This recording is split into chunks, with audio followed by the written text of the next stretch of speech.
Bueno, entonces, hemorragia subaracnoidea espontánea hace parte de los ACV hemorrágicos, ¿cierto? Ya vimos hemorragia intracerebral espontánea. Es la minoría de todos los ACV, pero quizás es el más grave de todos los ACV hemorrágicos. Incluso el ACV isquémico, de todos los ACV es el más grave. Es el más causa mortalidad en los pacientes. Si el anterior se moría el 40%, este muere por ahí el 60%. Y el 45% quedan mal. El 5% quedan sin secuelas. Entonces, que a usted que se le rompa un aneurisma, eso es muy grave. Eso es muy grave. Entonces, ¿cuál es la definición? Es un sangrado en el espacio subaracnoideo por lesión vascular. La hemorragia subaracnoidea puede ser primaria o espontánea o secundaria o traumática. Ya les dije. La principal causa de hemorragia subaracnoidea en general es el trauma. Generalmente es hacia la convexidad, el espacio subaracnoideo hacia la convexidad, relacionado con el trauma. Y la principal causa de hemorragia subaracnoidea espontánea o primaria es la ruptura de un aneurisma cerebral. ¿Listo? Y eso es lo grave. Entonces, aquí les dije el 85% de las espontáneas son aneurismáticas. Hay un 10% que se llama una hemorragia subaracnoidea perimesencefálica benigna, o sea que está la hemorragia en las cisternas perimesencefálicas, interpeduncular, crural. Ahí se genera la hemorragia y no es por ruptura de un aneurisma, es totalmente benigno. Por un aumento de la presión sanguínea ahí, eso es totalmente benigno, no requiere ningún tratamiento, el paciente se podrá ir para la casa. Pero si usted ve un sangrado ahí, tendrá que descartar que no sea un aneurisma roto. Esto es totalmente benigno, no pasará nada. Y hay 5% que son otras causas. Entonces, pues miren, lo poquito de las otras causas. Usted puede tener una malformación arteriovenosa, un cavernoso, un tumor que sangra en el espacio subaracnoideo. Pero si es un tumor, pues tendrá una lesión o una lesión intraparenquimatosa. Pero esto es netamente subaracnoideo, es un aneurisma. Si es espontáneo, no se cayó, no le pasó nada, es un aneurisma. Pero entonces, ¿qué son los aneurismas intracraneales? Esto es muy importante que lo sepan. La incidencia es muy bajita, es 1 o 2% de toda la población mundial. 1 o 2%, es nada. Listo, es muy raro los aneurismas. Y más raro es que se rompan. Se rompen también el 1 o 2%. ¿Qué pasa? Que nosotros somos centro de referencia. Pues los hospitales de aquí son un centro de referencia de todas partes. Entonces, en Antioquia tenemos una alta incidencia, que quizás si hacemos los estudios aquí, creeríamos que tenemos más de 1 o 2%. ¿Dónde se rompen los aneurismas? En las bifurcaciones. ¿Listo? En las bifurcaciones. El martillo de agua, que así lo llamamos, que es el pico sistólico del corazón, ese flujo inicial, donde está la bifurcación, donde llega la bifurcación, es donde se adelgaza más la pared. Y es donde la pared en condiciones normales está más delgada. Y le va pegando ese flujo continuamente a esa bifurcación. Viene la arteria cerebral media. Ella se bifurca en su porción M1, una rama superior, una rama inferior. Y en esa bifurcación nos degeneran los aneurismas. ¿Listo? Es en acá. Entonces se forma el aneurisma acá, ahorita. Entonces, por estrés hemodinámico de la pared vascular, ¿cuáles son los riesgos que usted tiene para tener un aneurisma cerebral? Primero, tengo una historia familiar de primer grado. Su mamá, ¿listo? Sus hermanos, que tengan un aneurisma cerebral. Usted tiene riesgo de tener un aneurisma cerebral. Esto es adictivo, pues, ¿listo? Todos estos factores. Trastornos del tejido conectivo, que sufra de ver daños, ¿listo? Que tenga una enfermedad poliquística renal, tiene riesgo de tener un aneurisma cerebral. Estos pacientes, si tienen un aneurisma cerebral, si tienen alguno de estos factores, usted podría solicitar un tamizaje con una arteriografía o una angiotac cerebral para definir si usted tiene aneurisma cerebral. ¿Listo? Eso lo dice pues en otro documento. Muy bien. ¿Cuánto a la epidemiología? Miren, tiene una prevalencia del 2 al 4%. Se han encontrado hasta el 5% en autopsias. Una incidencia de ruptura, miren, puede ir de 2 a 20 casos por cada 100.000 habitantes anuales. Entonces usted dice, ¿por qué esa diferencia? De 2 a 20. Pues porque los que mayor presentan son Finlandia, Japón y China. ¿Listo? Entonces, perdón, Finlandia y Japón, pero usted dirá, ¿qué pasa? ¿Será que es algo genético? Pues puede ser, ¿cierto? Que sea algo genético. Japón. Pero poblaciones que de pronto son tan similares como Japón y China, de una incidencia en los dos extremos.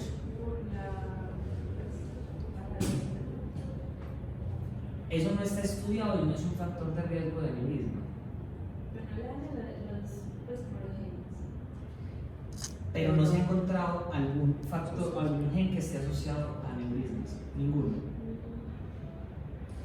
Entonces, lo que coincide en la literatura es que hay algún problema o alguna, etiología adquirida que a usted le causa aneurismas. Así de sencillo. Usted no nace con aneurismas. La etiología de los aneurismas son adquiridas. Usted las adquiere durante el transcurso de la vida, con unos factores de riesgo que vamos a ver. El pico de presentación son los 55 años y aumenta con el cuando usted se envejece. El riesgo de hemorragia es del 1%. Usted puede tener la población en general 1 o 2% y que se le rompa 1%. Nada. ¿Listo? Mortalidad del 50% y discapacidad 46%, o sea un 4%. Queda bien. Nosotros acuñar la puerta realmente. Muy bien. Miren la relación. Las mujeres tienen más aneurismas y se les rompen más. Afroamericanos tienen mayor riesgo.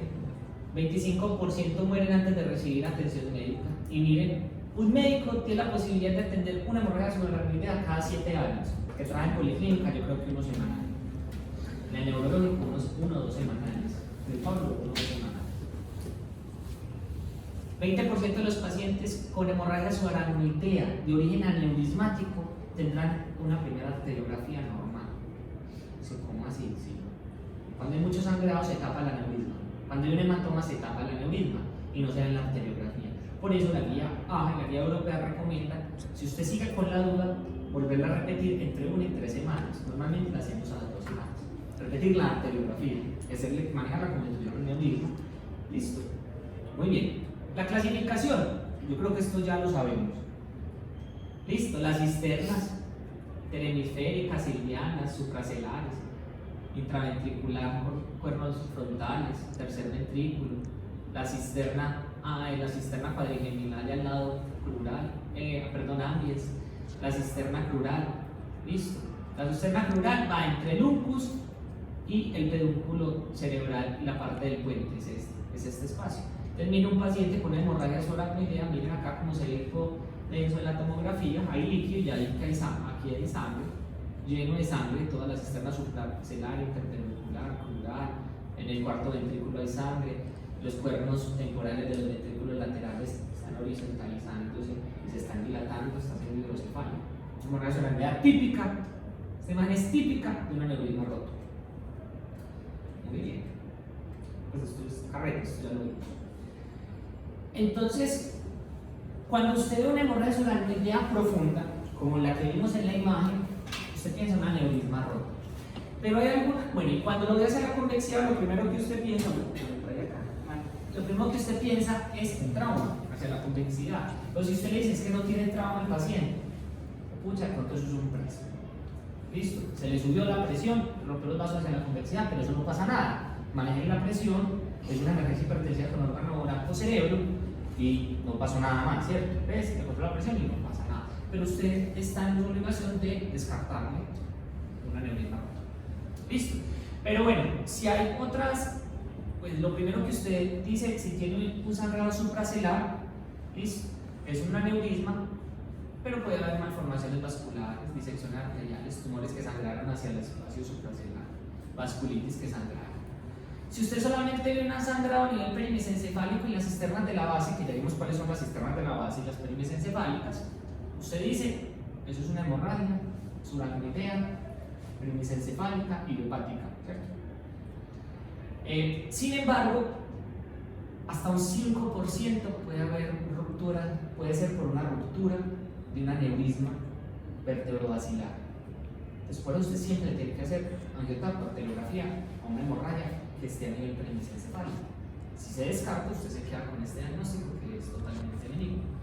Y esa convexidad pues, puede tener muchas causas, como el que les dije, muy infrecuente de forma espontánea, pero si la encuentra, piense en síndrome de vasoconstricción cerebral reversible, una angiopatía amiloide, una trombosis venosa de los senos duralis, trauma, que la principal causa sería aquí, si hay antecedentes, coagulopatía, vasculitis, tumores, pues en otras causas. Entonces miren la cisterna supracelular, ¿cierto? Derecha, izquierda, interhemisférica, ciliar, interhemisférica, mire este sangrado, este es el mesencéfalo, con un sangrado supracelular, interpeduncular, estos son los pedúnculos cerebrales, un sangrado crural, que está la cisterna crural entre el pedúnculo cerebral y el uncus, y hay un sangrado también cuadrigeminal, miren la cisterna de la base que es cuadrigeminal y amplias, ¿listo? Interhemisférico, miren acá la arteriografía con aneurisma de la arteria cerebral anterior. Muy bien, entonces tenemos, vamos a hablar pues, de lo más benigno inicialmente: hemorragia perimesencefálica idiopática benigna.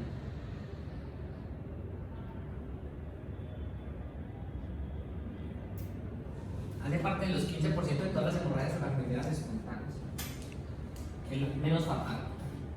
Generalmente la geografía es normal, el paciente cursa con una cefalea. Sin embargo, siempre se le debe hacer arteriografía. Siempre se le hace arteriografía si tiene sangre. ¿De acuerdo? O que puede ser por ruptura de neuronas de circulación costera. Entonces, miren cómo se ve: mesencéfalo, listo, mesencéfalo. Miren el sangrado interpeduncular, listo, el sangrado en la cisterna crural. ¿De acuerdo? Traes esta imagen que podría ser una que le llegue a urgencias. Miren acá en esta imagen, lo mismo, muy poquito sangrado, ¿cierto? A lo que vimos ahorita, que cuando sangra un aneurisma, eso sangra mucho, con muy poquito sangrado, como muy localizado. Con una arteriografía normal, es el sistema vertebrovascular, las dos arterias vertebrales, la basilar, la arteria cerebrosa superior, no hay aneurismas, totalmente normal.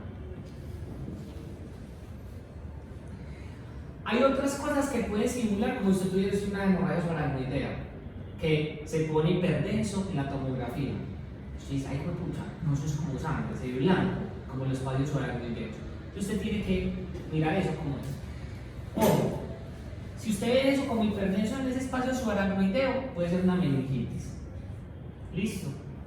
Una carcinomatosis leptomeníaca. Hay unos artefactos que también hacen brillar el espacio subaracnoideo, que son la encefalopatía anóxica, la hipotensión intracraneal espontánea, o la etiología iatrogénica. Cuando usted le hace una punción evacúa el líquido, o de otra manera evacúa el líquido cefalorraquídeo, usted puede tener que realzan las meninges. Si realzan las meninges, puede usted confundirse con una hemorragia subaracnoidea, porque también se ve hiperdenso los surcos y el espacio subaracnoideo. Si ese paciente está con Veitur y al 50, esa hiperoxigenación puede poner hiperdenso las meninges, también lo puede confundir. Las mismas fundaciones del líquido cefalorraquídeo puede generar eso, que el paciente se mueva, una imagen, un movimiento cefálico puede confundirse, y que haya una fuga de contraste. Se fuga el contraste por el espacio subaracnoideo, que usted dice, bueno, pucha, esto es sangre, mentiras, es contraste. Muy bien, hay unos factores de riesgo que son unas las cosas más importantes de esta charla. La hipertensión, para usted tener un aneurisma, pues si usted es hipertenso tiene más riesgo de tener aneurisma, el alcoholismo, la arteriosclerosis. Medicamentos o sustancias psicoactivas simpático-miméticas. El tabaquismo es uno de los mayores factores de riesgo. El que fume tiene mayor riesgo de tener aneurismas y que se le rompa. Y la diabetes. Y de los factores no modificables, el antecedente familiar. ¿Listo? En primer grado de aneurismas, en primer grado de consanguinidad. Yo tengo un aneurisma cerebral. Si él tiene más de 2 en primer grado, tiene 7 veces mayor riesgo de tenerlo y que se le rompa. ¿Listo? Papá, mamá, hermanos. Allá de carajo.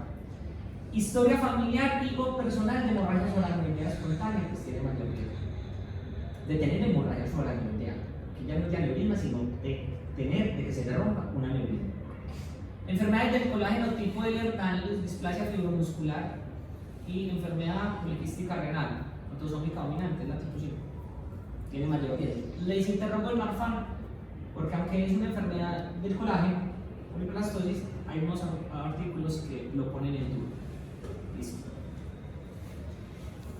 El endosarcoma elástico, la neurofibromatosis tipo 1-2 tiene mayor riesgo de usted tener aneurisma y que se le rompa, ser japonés, finlandés, afroamericano o hispano también, ser niña, estar en la quinta o sexta década de la edad, y tiene mayor riesgo que se le rompa un aneurisma si mide más de 7 milímetros. Por eso ese punto para nosotros casi es mandatorio de que ese aneurisma se debe asegurar, ya sea por clipaje o por terapia endovascular. Listo, hay que tratarlo. Mayor de 7 milímetros. Entonces, como les dije, los aneurismas no son congénitos. Riesgo de ruptura está relacionado con el tamaño, mayor de 7 milímetros. Sin embargo, el 90% son pequeños. Entonces, si usted generalmente la mayoría de aneurismas que operamos, incluso rotos, son pequeños. Listo. Pero los que más se rompen son los más grandes. ¿Sí me hago entender eso? Los más pequeños son los más frecuentes. Pero los que más se rompen son los pequeños. Los más grandes. Los más grandes. Los que más operamos son los pequeños por mayor incidencia. Entonces, miren acá, aneurismas de la bifurcación. Aneurismas de bifurcación, todo el estrés y el martillo de agua le da a la íntima y genera la dilatación. Y los aneurismas entonces tienen un cuello, un cuerpo y un domo. Los aneurismas generalmente se rompen en el domo. Entonces, lo que nosotros hacemos en cirugía, si ese aneurisma es de manejo quirúrgico, es con un clip, una pinza montada en un clip con las dos paticas, ponerle un clip acá. Rodearlo, este es el aneurisma, ponerle el clip acá. ¿Listo? Y sellarlo. Hay que ponerlo bien en la base, sin coger esta rama, sin coger ramas, cogerla acá y cliparla. Y es la resolución. Tratamiento curativo, desde que usted clipe bien el aneurisma, ¿cierto? Si usted lo clipa así, le queda por acá. Entonces, para que se vuelva a formar. Entonces se llama recanalización del aneurisma, tu clipaje más. Pero el tratamiento quirúrgico es definitivo. Listo. Si usted lo clipó bien, curó, no tiene que tomar aspirina ni nada de eso, ni clopidogrel. Los pacientes que vayan a terapia endovascular tendrán que tomar por lo menos mínimo 6 meses de aspirina y clopidogrel, generalmente, y después continúa con aspirina el resto de la vida. Usted imagina, usted se le rompe un aneurisma ya, uno con 30 años, se le rompe y termina todo el tiempo tomando aspirina, toda la vida. Es difícil, pero obviamente es menos mórbido.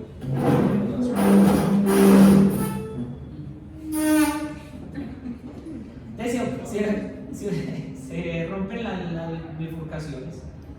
¿Listo? Sitio más comunes de aneurismas. Muy importante. Miren acá, arteria cerebral media. Entonces, miren acá, carótida interna, bifurcación cerebral media, cerebral anterior. Aquí, la bifurcación. Aquí es donde está la mayoría de los niños. Ojo, cerebral anterior. A1 aquí. Generalmente están en la unión con la comunicante anterior. ¿Listo? Otra parte es la comunicante posterior. Otra parte es en el tope de la basilar. La basilar viene acá y como este es un sitio, se forma acá. Otros son las vertebrales, son más raros. ¿Listo? Ramas de las arterias cerebrales anteriores también. De las arterias pericardosas también encontramos. Arteria pericardosa también le forman con cierta frecuencia aneurismas. Pero esa rama, ¿cierto? Y usted puede encontrar, nunca descuide a su paciente, y si ese paciente tiene una hemorragia de la aracnoidea con aneurisma roto, búsquele otros aneurismas. Generalmente, hasta el 20% de los pacientes tienen aneurismas múltiples y generalmente son en espejo. Si un aneurisma arteria cerebral media de bifurcación derecha, búsquelo al otro lado, que puede tenerlo al otro lado. La hemorragia subaracnoidea puede dar otros tipos de hematomas. Entonces, como veíamos, esa aneurisma que se rompe en la bifurcación de la media puede drenar al lóbulo temporal y formar un hematoma intraparenquimatoso. O puede drenar al espacio subdural y generar un hematoma subdural. Hemorragia subaracnoidea más hematoma subdural. Si usted tiene un hematoma subdural, usted dice, pues que el viejito no se acuerda. Bueno, pero si esa hematoma subdural está relacionada con hemorragia subaracnoidea, tiene que descartar aneurisma. Mejor dicho, siempre que haya hemorragia subaracnoidea en el contexto del no trauma, descarte aneurisma. ¿Listo? Puede ser, mire, este es el típico, casi siempre, pues no casi siempre. En muchos de los casos nosotros encontramos aneurismas de la arteria cerebral media que drenan al lóbulo temporal, pues porque este es el recorrido. Entonces hay hemorragia subaracnoidea, la fisura de cinco, la cisterna supracelular más un hematoma. ¿Listo? Miren, drenaje intraventricular está en el 50% de los casos. Clínica: cefalea sentinela. ¿Listo? Este es el ejemplo clásico de un paciente con cefalea sentinela. ¿Qué es la cefalea sentinela? Es una cefalea de inicio agudo, ¿listo?, que alcanza su máxima intensidad al minuto. Es la peor cefalea de su vida. Este es el clásico ejemplo. Cefalea sentinela, usted piensa en hemorragia subaracnoidea. Hay otras causas, sí, trombosis de los senos durales, hay otras causas, pero este es el principal. Hay otro exponente de eso. En el 40% de los casos es el único síntoma. ¿Listo? Una de cada 100 cefaleas que ingresan a urgencias tienen hemorragia subaracnoidea. Es un diagnóstico muy raro, lo debe pensar, porque es muy grave, se muere si no lo trata. ¿Listo? Sin embargo, hay unas fugas, hay unas cefaleas previas que se llaman fugas de advertencia, o también unas cefaleas como secundarias, centinelas o fugas de advertencia, que se pueden presentar de 2 a 4 semanas antes de la hemorragia subaracnoidea espontánea manifiesta. ¿Qué quiere decir? Usted se le empieza a romper ese anillo. Ya. Poquito, en el domo. Usted va a ir del cuerpo y sintió el dolor de cabeza porque hizo fuga de sangre, irritó las meninges. Recuerden que en el cerebro lo que duele son las meninges. ¿Listo? Las meninges duele el cerebro. Usted, mejor dicho, el cráneo, lo que duele es el cuero cabelludo, el periósteo. Se hace la craniotomía, eso no duele. La dura madre duele. Y ya cuando entra el cerebro, el paciente no siente nada. Pero nosotros operamos a los pacientes, los podemos operar despiertos. Con un buen bloqueo, el paciente no siente nada. Está operando, el paciente está despierto y usted manipulando el cerebro, no pasa nada. Entonces esa sangre que sale irrita las meninges. Entonces cada vez da el cuerpo, va a hacer ejercicio, tiene relaciones sexuales, hace fuga y vuelve a tapar el domo, el coágulo normal, vuelve a hacer algún esfuerzo, hace fuga de sangre y vuelve a tapar, hasta que llega un momento que tiene un huequito que era pequeño y en una de esas fugas lo rompe del todo y hace la hemorragia subaracnoidea manifiesta, grande, ¿listo? Miren, se enfrenta hasta el 40% de los casos. Entonces usted tiene, en esta patología es muy importante usted saber el día 1 en el cual sangró. ¿Listo? Por eso es tan importante indagar cuándo fue la cefalea. ¿Listo? ¿Cuándo fue esa cefalea intensa? Para usted definir día 1 de sangrado, porque a partir de ahí es que usted va a definir las posibles complicaciones que va a tener su paciente y en qué fase está para las complicaciones que son el resangrado principalmente y el vasospasmo. Ya vamos a ver. Una pregunta. ¿Esa cefalea que da por la fuga es sentinela también? Sí, es la misma sentinela, más que tienen otros nombres que son fugas de advertencia o... ¿En la intensidad así como la sentinela? Sí, es igual, pero se le quita. En cambio usted tiene una ruptura del aneurisma y la cefalea continua, es persistente en el servicio de urgencias. Puede también presentar cervicalgia, rigidez de nuca. Usted dice, a mí me llegan a San Vicente pacientes con cefalea, intensa rigidez de nuca, remitidos como una meningitis. Y hago tomografía de hemorragia subaracnoidea. Se pueden confundir. ¿Listo? Náusea, vómito, síncope es poco frecuente, fotofobia, alteración de la conciencia, convulsiones, 1 de cada 14. Esto es un dato de nosotros. ¿Listo? Muchas veces. ¿Qué es? Estrés físico, estrés psicológico, actividad ordinaria. Y en la actividad ordinaria, las relaciones sexuales. Oiga, hacer el amor, eso causa ruptura de aneurismas. En serio, en San Vicente llegan muchos. Y son historias hasta charras. No, yo nunca monteleaba con mi esposo. Y me lo llevé a montelear. La señora. La adrenalina.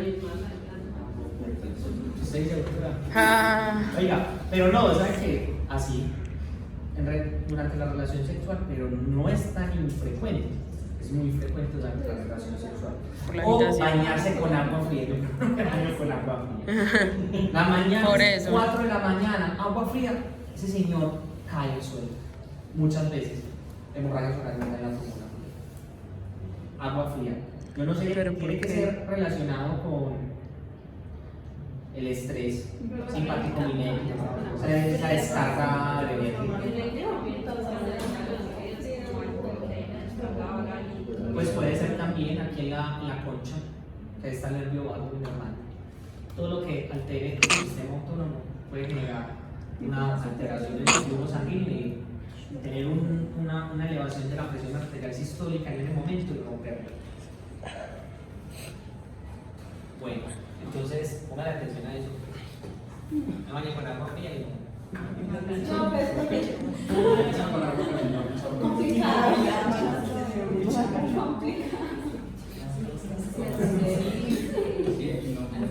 No, complicadísimo. no, eso es muy grave, eso no es muy grave. Ya me dicen, ¿sabes qué? La ropa perfecta así hace el amor. Eso es muy grave, eso se muere uno. Pues ya, muy feliz, ¿no? Se puede servir. Meningismos hasta el 35% de los casos. Pues meningismos es signos meningios no asociados a meningitis infecciosa. Meningitis infecciosa. O sea, puede tener un Kernion, un Brusinski, todo lo de meningitis, pero no tener infección. Signos de focalización neurológica es más raro. No es tan común que a usted le parece una mano y que tiene una hemorragia sonarcoideana. Si a usted le parece una mano y un pie, usted piensa que generalmente es que tiene otra cosa, una sed isquémica, una hemorragia intracraniana espontánea. Pero generalmente no da eso. Hemorragias retinianas, síndrome de Pearson, que es una hemorragia preretinianas. O sea, el síndrome, usted puede tener hemorragias retinianas, pues si tiene hemorragias en el vitrio, más hemorragias aracnoidea, ¿qué es esto? Es un síndrome de Pearson, repórtelo porque esto no es tan común. Puede ser 40%, uno no lo busca. Entonces, no tiene los reportes. Listo. Muy bien. Esto es muy importante. Esto es pregunta de examen de residencia cuando llegue a residencia. Si usted tiene una paresia o una parálisis del tercer nervio craneal, usted podría pensar en su paciente asociado pues, a cefalea, vómito, ¿cierto? No solamente una parálisis del tercer y ya. Si usted tiene una parálisis del tercer par, del tercer nervio craneal o una paresia, o sea, podría tener usted una anisocoria, usted debe pensar dentro de sus diagnósticos un aneurisma de la arteria comunicante posterior. Eso me pregunta cuando yo me presento. Listo. Parálisis del sexto nervio craneal, piense en aneurisma de la pica. Paresia en miembros inferiores, más aguda, aneurisma de comunicante anterior. Si tiene una hemiparesia, una fase o alteraciones visoespaciales de la célula. Listo. Las convulsiones se presentan hasta el 20% de los casos de estos pacientes. No es tan común. Esto es muy importante. Lo que sí. ¿Qué le define pronóstico a su paciente? El nivel de conciencia del ingreso, la edad que tenga. Si el paciente entró muy mal, al paciente le va a ir mal. Si está muy viejito, le va a ir muy mal. Y la cantidad de sangre que tenga la tomografía. Si tiene mucha sangre, tiene mayor riesgo de una cosa que se llama vasoespasmo, que sea por irritación de las arterias. Estas son las escalas, las 3 escalas que se empiezan. Este está en el artículo. Este es el artículo que yo les mandé. ¿Listo? Un artículo muy bien escrito, un resumen en berraco, incluso las indicaciones quirúrgicas. Están todos los estudios de neurocirugía para esta patología, me parece muy bien. No me los tienen que aprender. necesito que dice el TIS, el TERA para la integración. No necesito nada de eso. Listo, necesito es que ustedes sepan que existen estas escalas y que se las deben de saber, las tres.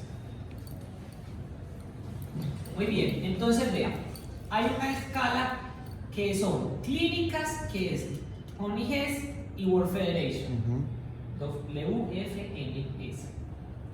Y una escala tomográfica que es Fisher modificada. Por favor, esta es la escala de Fisher que se deben de aprender. Esta escala, esto normalmente lo daban ustedes. Y traigan unas escalas sacadas como de Facebook, las que salen por ahí. Las cosas. Pues yo les mandaba esto en un martes. Entonces, obviamente no lo leían. Entonces, este es el artículo que se deben de leer. ¿Listo? Entonces, hay Fisher 0 a 4. 0, pues usted no tiene ninguna hemorragia, o sea, no tiene nada. No tiene ni hemorragia subaracnoidea y ni tiene hemorragia subclínica. La escala de Fisher modificada va a clasificar eso.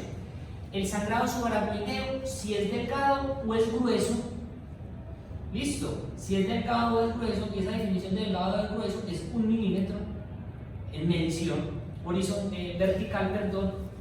Se mide vertical el sangrado, si es mayor de 1 milímetro es grueso, si es menor de 1 milímetro es delgado. Y si tiene o no hemorragia intraventricular, esa es la división de hemorragia de escala de Fisher modificado. Le predice el vasoespasmo. Entre mayor Fisher, mayor riesgo de vasoespasmo. Que es una de las cosas más graves en esta cosa. Fisher 1, sangrado delgado.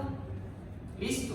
Sangrado delgado sin hemorragia intraventricular.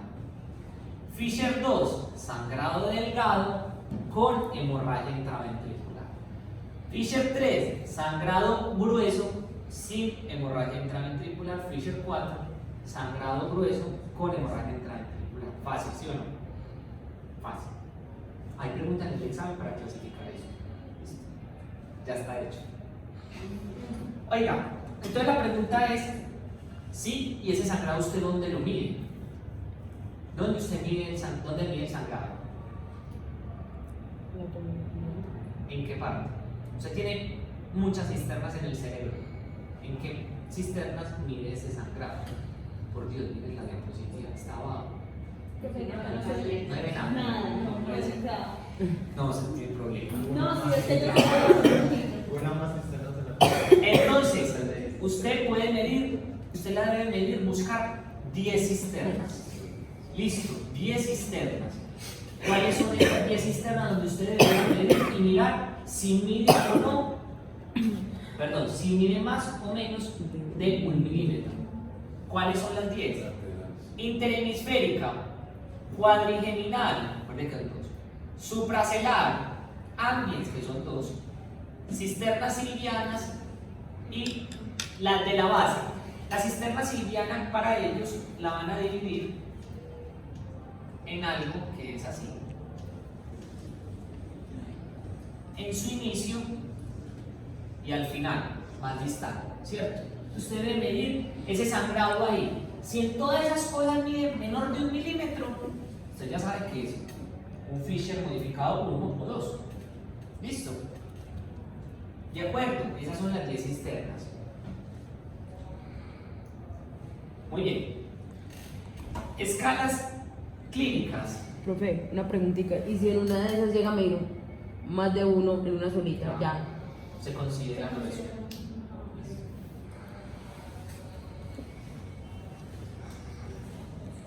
Honey Hess y World Federation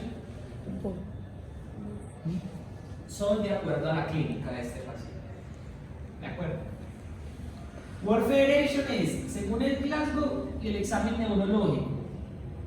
Grado 1, paciente que ingresa en 15 sin déficit motor. Grado 2, Glasgow de 13 y 14 sin déficit motor. Grado 3, ese mismo Glasgow de 13 y 14 pero ya tiene un déficit motor. 4, 7, 12 con o sin déficit motor y el otro, el 5, es 3 a 6 de Glasgow con o sin déficit motor. ¿Listo?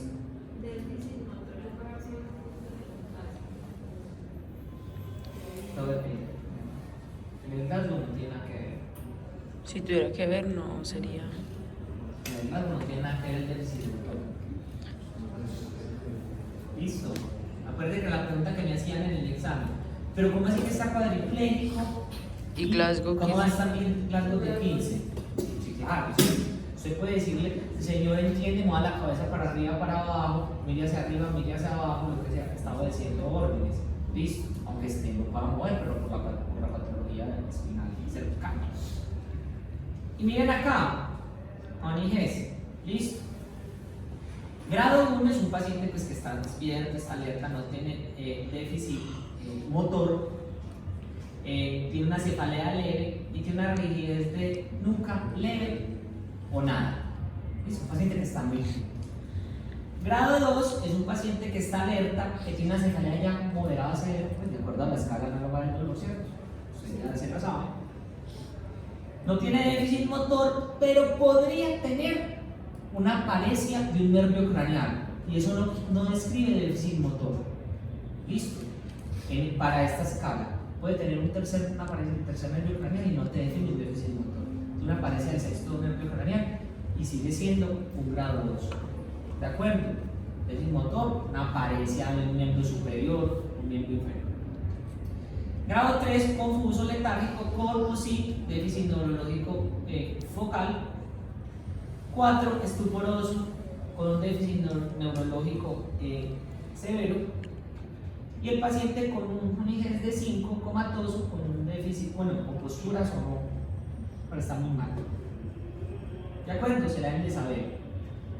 Diagnóstico, como todo, vean las historias clínicas, las manifestaciones clínicas. Si usted tiene una historia clínica y le cuenta, doctor, yo estaba en el baño y me dio dolor de cabeza y de aquí no me acuerdo de nada. Y ahora estoy vomitando, persisto con dolor de cabeza, usted dice, por pucha. Tomografía de cráneo. ¿Tiene indicaciones de tomografía de cráneo? Vamos a ver encefalía. Banderas rojas. Listo. Banderas rojas. Imagen. Tiene la historia, tiene la clínica, sospechosa de hemorragia subaracnoidea y de 50.000 cosas más. Y hace la neuroimagen y encuentra hemorragia subaracnoidea. Ahora bien, usted tiene que acabar de definir, ya tiene un síndrome neurológico, una hemorragia subaracnoidea. Ahora va a definir cuál va a ser el tratamiento. ¿Por qué le pongo punción lumbar? Porque es una opción cuando usted, por la tomografía, no confirma la hemorragia subaracnoidea y usted sigue sospechando que ese paciente se le rompió un aneurisma y no tiene sangre en la tomografía. El siguiente examen es la punción lumbar. Ya vamos a ver. Entonces, un caso de nosotros de San Vicente. Yo estaba de turno y me llega esto, ¿cierto? Una hemorragia subaracnoidea horrible. Supracelar, silviana, hiperpeduncular, rural, perimesencefálica, en las cisternas de la base, principalmente la cuadrigeminal izquierda y la ambiens izquierda. ¿De acuerdo? Pero si usted se pone a ver, usted dice, usted por tomografía puede empezar a mirar y decir, ¿dónde está el sangrado de ese paciente ahí? ¿De dónde es el aneurisma? Véalo bien. El centro. Véalo bien mientras que yo le compro a la doctora. Esta es su carita, ¿cierto? ¿Del centro o del anterior? ¿De dónde es el aneurisma? O anterior, porque acá anterior Es anterior, de la circulación anterior. Dígame una arteria La comunicante anterior. de la comunicante anterior. Claro, pues ahí dice. ¿Dónde Yo- está? ¿Ah? ¿Dónde está? Muestra, pues. ¿Quién dijo la comunicante anterior? Hágale, no sé dónde está el aneurisma. Mírenlo acá, miren la bolita. Ah,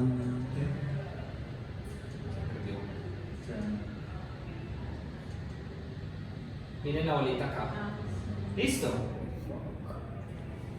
Si lo ven, no lo estoy inventando. que yo no. ¿Sí la vio? Sí la ven. Sí, la-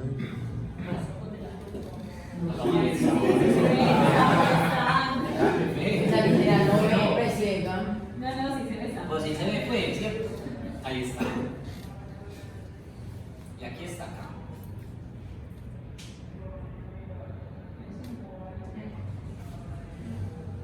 Profe, pero igual usted lo confirma con anteriografía.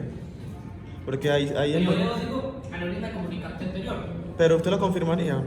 Tengo que confirmarlo, porque yo necesito la arteriografía para llevarlo a cirugía, para saber cómo está el aneurisma. Si ese aneurisma está tirado hacia la derecha, el lomo está para arriba, para abajo, si está con un hueso, ¿cierto? Yo necesito la arteriografía para definir eso. Y con eso voy a definir si lo llevo a cirugía de clipaje o le hago tratamiento vascular. Entonces eso depende del manejo. Fisher 3. Listo, aquí no queda duda de que tiene un sangrado grueso, pues usted mire eso, pues, sangrado grueso, muy grueso. Y el sangrado intraventricular. Muéstrame dónde está el sangrado intraventricular.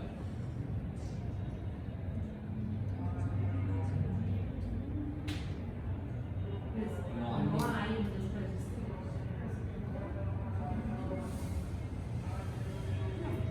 Bien, no hay sangrado intraventricular. Listo. Fisher 4, grueso, ojo con hidrocefalia. Miren, porque la próxima clase es hidrocefalia. Miren estos cuernos como se empiezan a agrandar. Y miren, en el tercer ventrículo sangre. Aquí no se ve, pero aquí sí. Miren acá, este es ventrículos laterales, cuernos frontales, y esto es el tercer ventrículo, la parte inferior. ¿Sí se ve? Se tiene hidrocefalia. Derivación ventricular externa, arteriografía, y no me acuerdo qué le hicimos a este paciente.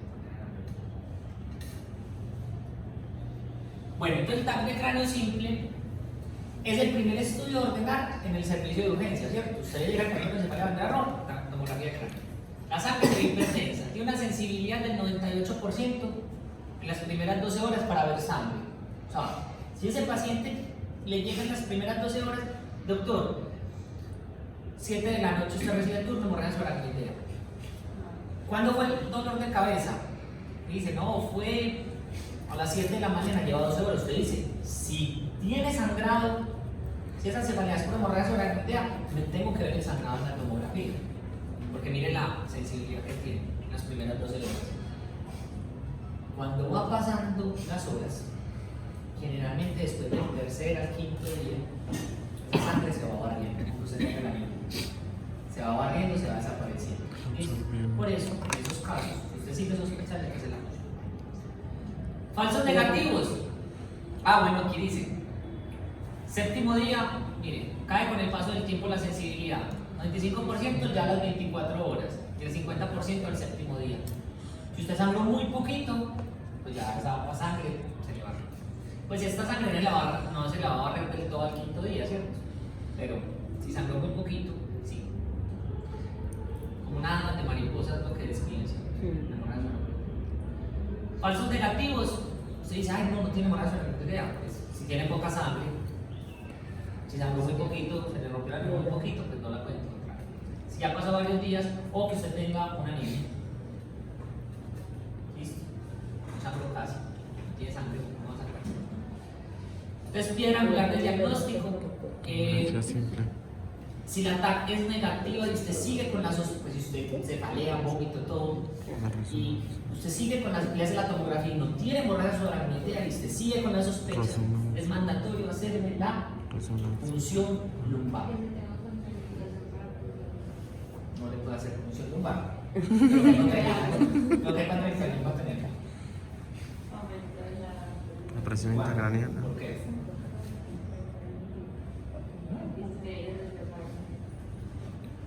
¿Pero de qué causa? Si no tiene sangrado. La hidrocefalia se da por el sangrado. Como la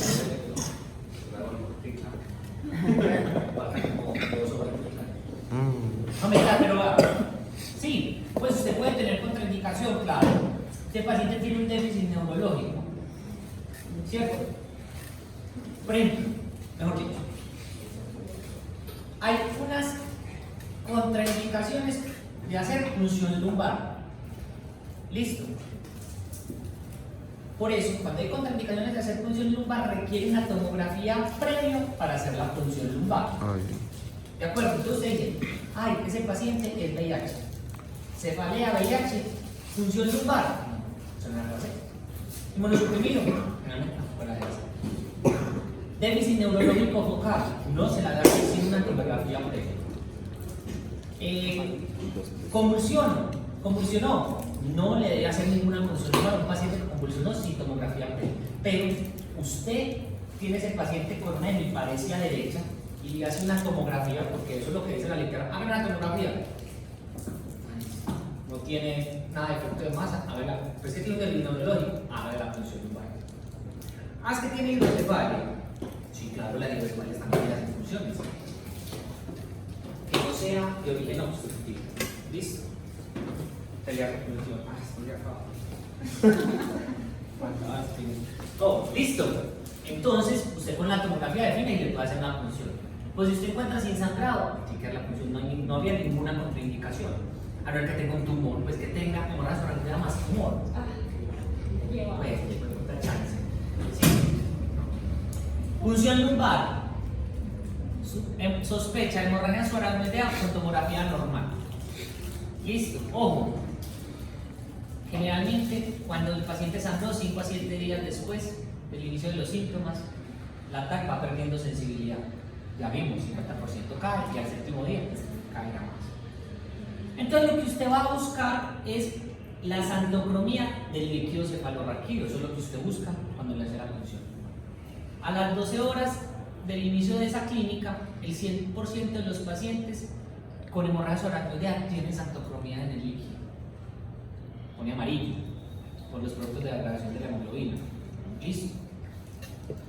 Entonces es muy sensible, muy sensible que queden restos de sangre e empiezan a aparecer a las 12 horas. Incluso hay gente que dice, artículos que dicen a las 2 horas de sangrar del paciente.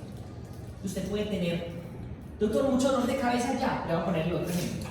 Tengo mucho dolor de cabeza intenso, de la centinela. Llegó, es que yo vivo aquí al lado del hospital, llegó a la media hora o a la hora. Usted dice, pucha, tomografía sin hemorragia sorácnida. Pucha, pues este paciente sigue con mucho dolor. Le puede hacer la punción lumbar y ya encontrar xantocromía. ¿Eso qué es más sensible? 100%. No, a las 2 horas. A las 12 horas. A las 12 horas es 100%. Obviamente, ellos hablan. O sea, hablan de la mejor sensibilidad. Usted a las 12 horas debería tener. Hay pacientes que empezaron a sangrar y sangraron muy poquito, fugas. Y usted le hace la tomografía, esas fugas de advertencia no tener sangrado. Si usted sigue con la sospecha, pues le hace la punción. O cuando ya está muy tardío. Entre menos de 12 horas, pues obviamente la sensibilidad va disminuyendo. ¿Listo? Porque el sangrado quiere decir que es muy poquito. Pero incluso es más sensible que la tomografía. O en su caso, en ese caso, si la punción lumbar sale negativa, usted podría, si sigue esa sospecha, usted podría dejar que pase por lo menos más tiempo, mientras que el paciente está estable, y hacerle una resonancia. Pero eso no lo dicen las guías. ¿Y si es más sensible? Porque es más sensible en menos de 6 horas. ¿Y si es más sensible que la tomografía, por qué no cambia de lugar? ¿Quién? La punción lumbar. No, porque es un estudio que depende de la fuga de sangre. Depende de la fuga de sangre. Y usted puede tener fuga o tener algo que la interpretación de esa punción lumbar de ese líquido xantocrómico no sea eso. ¿Qué es eso? Metabolitos de la hemoglobina, una porfiria, una trombofilia. Le puede dar un diagnóstico errado de aneurisma, pues de sangrado, por eso no es la piedra.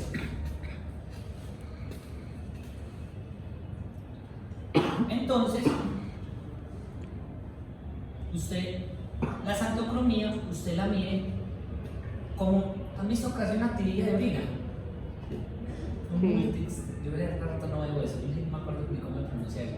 Que una tirilla de orina, unos colores, que yo no veo hace mucho tiempo eso. Eso fue cuando yo era rural. Entonces,